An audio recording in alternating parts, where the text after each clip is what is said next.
नमस्ते. आमचं गाव पिंगोरी, तालुका पुरंदर, जिल्हा पुणे. पुरंदर तालुक्यातील पिंगोरी हे ऐतिहासिक गाव म्हणून त्याचं नाव प्रसिद्ध आहे. याच गावातील अनेक फौजी देशसेवेसाठी कार्यरत आहेत.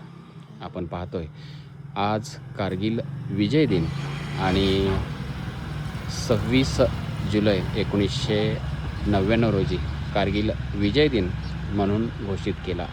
परंतु हे कारगिलचं युद्ध अनेक जवानांच्या रक्ताने जिंकलं. त्यातीलच एक जवान पिंगोरी गावचे सुपुत्र शहीद शंकर राजाराम शिंदे लान्स नाईक या पदावरती कार्यरत होते आणि त्यांचंच हे गाव आहे. याचबरोबर श्रीलंकेच्या शांतिनिकेतन सेवेमध्ये ऑपरेशन पवन श्रीलंका येथे 24 मार्च 1989 रोजी शहीद झालेले रमेश बबन शिंदे हे दोन्हीही सुपुत्र याच मातीतील होते.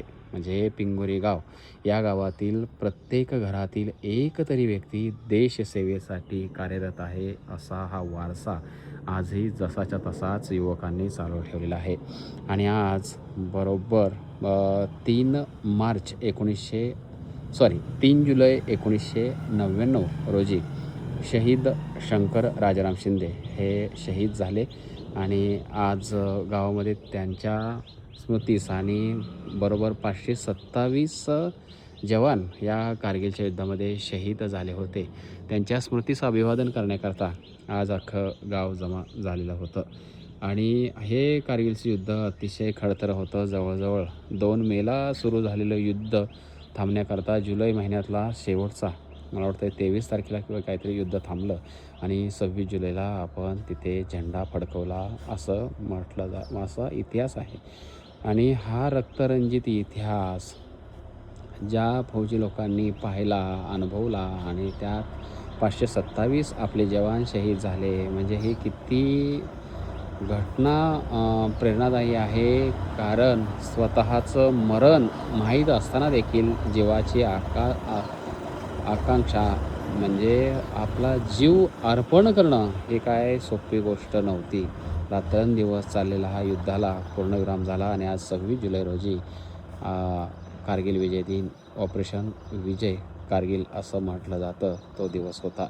आणि या गावातील सुपुत्र शहीद शंकर राजाराम शिंदे हे ॲक्च्युली मे महिन्याच्या सुट्टीवरती आले होते. परंतु तिकडे युद्ध चालू झाल्यामुळे त्यांना रवानगी करण्यात आली, त्यांना बोलावण्यात आलं, तार आली. त्यावेळेस 1999ला गावामध्ये म्हणजे पिंगोरी गावामध्ये रेंज आत्ता 3 वर्षापूर्वी आली. परंतु त्याच्या अगोदर TV देखील कोणाच्या घरात नव्हता 1999 साली. आणि रेडिओवरती बातम्या गावचे लोक ऐकायचे आणि ज्यावेळेस शहीद शंकर राजाराम शिंदे शहीद झालेल्याची बातमी ऐकली आणि गाव कसं हळहळून गेलं. आणि याच अगोदर त्यांचं पत्र देखील आलं होतं की मी हे पत्र डोंगरावरती बसून लिहितो आहे आणि माझ्या अवतीभोवती शत्रूंच्या तोफातून सुटलेले गोळे फुटत आहेत आणि या धुमचक्रीतून मी वाचेलच असं नाही, असं त्यांनी पत्रात वर्णन केलं होतं. त्यांचं पत्र आलं आणि त्याच दिवशी त्यांचं पार्थिव देखील गावामध्ये आलं. अतिशय वाईट घटना घडली आणि गावातील 2 ते 3 दिवस चुली देखील पेटल्या नव्हत्या. असं म्हणजे या गावच्या दिशेने अनेक बघा हा कावळा देखील साक्ष देतोय. कारण हे कावळ्यांनी देखील हे पाहिलेलं असतं असं म्हटलं जातं.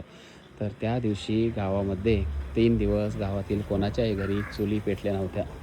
सर्व गाव दुःख सागरात दुंबून गेलं होतं.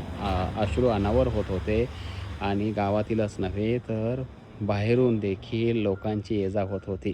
त्यावेळेस रस्ता कच्चा होता, परंतु भरगच्च गर्दी या रस्त्याने दुतर्फा वाहत होती. स्मशानभूमीमध्ये तोफांच्या सलामीत त्यांचा पार्थिवाला अग्नी देण्यात आला. त्यांच्या पत्नी शहीद शंकर शिंदे अमर रहे या घोषणांनी अगदी मन भारावून गेलं होतं. त्यांचे चिरंजीव